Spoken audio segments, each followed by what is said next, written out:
The race to recover will be a significant part of 2020 campaigns, and Montana's next governor will certainly be dealing with the after effects of the economic shutdown. As part of our ongoing series of coverage on the upcoming primary election, MTN chief political reporter Mike Dennison asked 2020 gubernatorial candidates why they would be the best choice to guide the state to its recovery and how they plan to do it. State Senator Al Olszewski of Kalispell is a physician and an Air Force veteran and says that background, along with his legislative experience, makes him uniquely qualified to lead during a health and economic crisis. He expects the next governor will face a big budget deficit, and that means finding creative ways to fund government while not raising taxes. And quite honestly, we're going to have to find relief for our small businesses, our large businesses, our taxpayers. And that may mean being as radical as opening up our coal trust for this rainy day. The state's coal tax trust fund holds more than $1 billion. Olszewski says it was set aside for just such an emergency and could be tapped to cover vital expenses as the economy rebounds in 2021. He also says if the budget must be trimmed, crucial services for disabled and vulnerable Montanans should be preserved, while non-essential programs may have to be cut. On the economy, Olszewski says he'd strive to recruit people for jobs in rural Montana. We have a lot of people who are sitting saying that they can't get a job. There's no affordable housing in Missoula.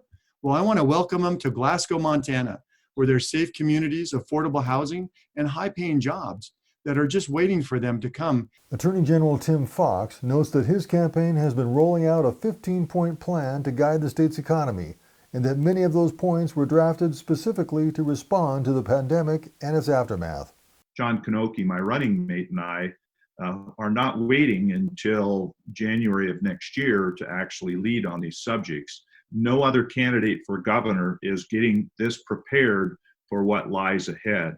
These plans include promoting the battered tourism industry as the economy reopens and funding infrastructure projects to put people back to work. Fox also urged Governor Bullock not to spend all of the $1.25 billion federal funds for coronavirus relief, so some could be used to cushion next year's expected budget shortfalls. Fox said, as Attorney General, he's shown that he can provide steady bipartisan leadership and that that's what the state will need next year. We can't have polarizing figures in these leadership positions, particularly that of the governor, who people don't trust, who they don't know what their plans are. They've given us no substantive information. The third Republican in the race, Congressman Greg Gianforte, says he's getting input from Montanans to build a business plan to create more good-paying jobs in the state, but hasn't rolled it out yet. We've been compiling hundreds and hundreds of ideas from across the state as it relates to value-added ag, increased trades education, a focus on education, getting healthcare costs under control, and we're putting the final touches on that. He also was promising to hold the line on government spending and reduce and reform taxes, although he hasn't laid out a specific tax plan. The former businessman says he can't predict whether the state will face a budget crisis next year, but that he's the best person to lead the state out of an economic hole. Part of the challenge, however, is not everything was completely rosy in Montana before coming into this. We were near the bottom in wages nationally. And this is really the proposition we have. We need business experience in the governor's office to help Montanans prosper with more good paying jobs. So those are the Republican candidates running for governor, which is an open seat this year. Tomorrow, we'll hear from the two Democratic candidates about their plans on guiding the state to recovery.